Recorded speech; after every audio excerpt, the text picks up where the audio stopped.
मसीह में आप सबकी सलामती हो। मेरा नाम है रिजवान भट्टी।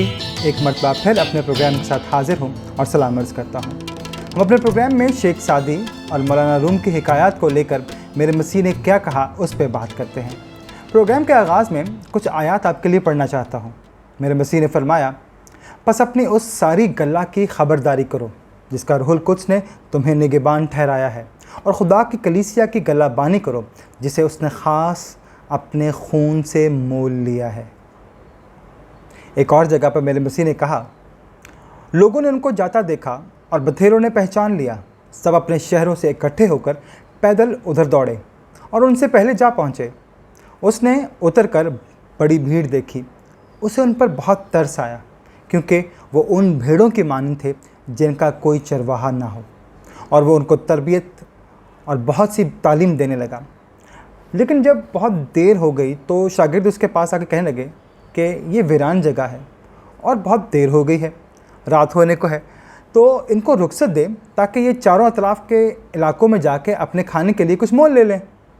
तो मेरे मसीहा ने जवाब में उनसे कहा, तुम इनको खाने को दो, क्योंकि वो जानता है कि लोगों को रूहानी ग़िज़ा के साथ साथ जिस्मानी ग़िज़ा भी चाहिए।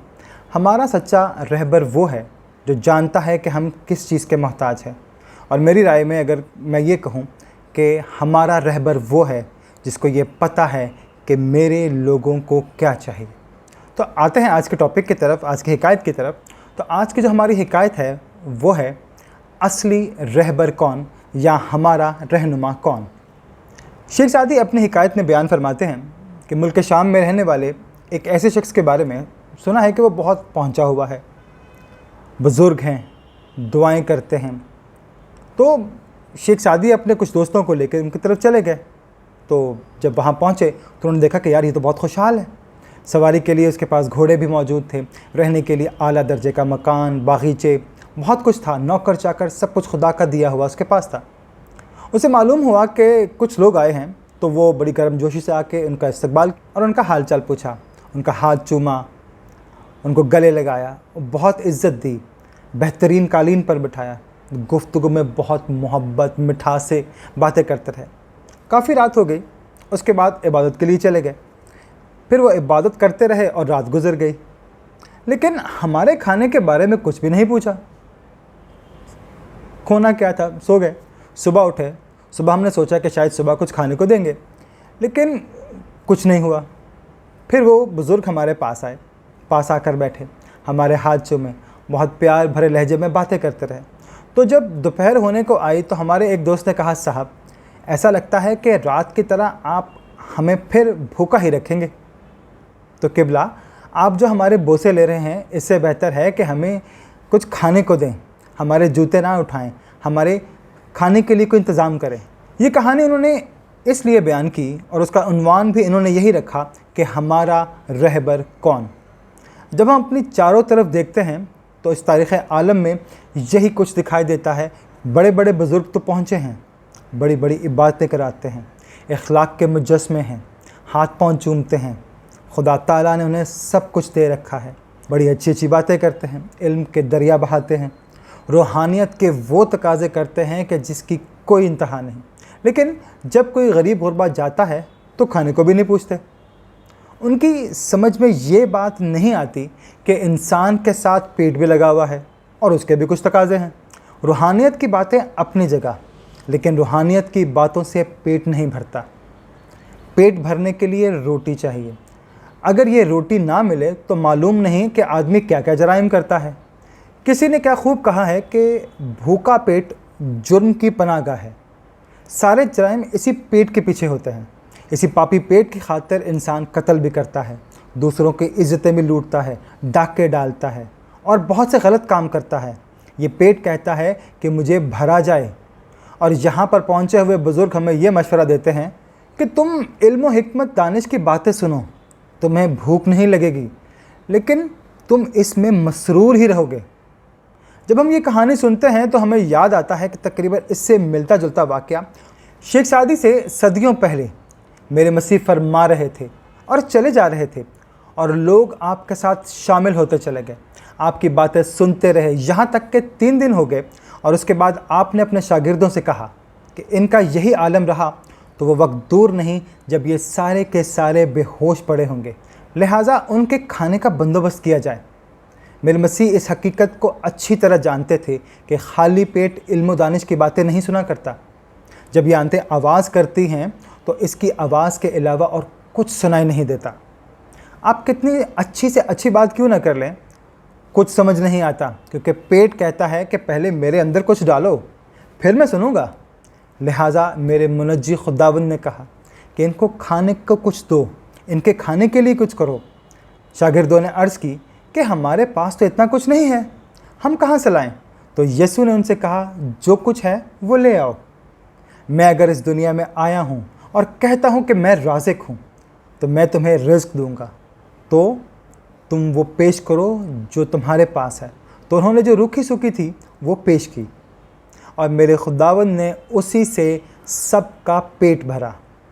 आप इस हकीकत से आगाह थे कि ये पेट एक बहुत बड़ी हकीकत है।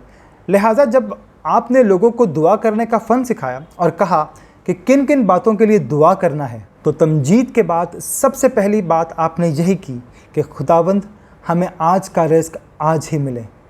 अगर ये नहीं मिलेगा तो हम आपकी तारीफ़ नहीं कर सकेंगे और फिर हमारी ज़ुबान से तो कुछ और ही निकलेगा। क्या आज भी कोई ऐसा शख्स मौजूद है जो इस बात को महसूस करता है कि इंसान की सबसे बड़ी ज़रूरत है क्या? उसका पेट।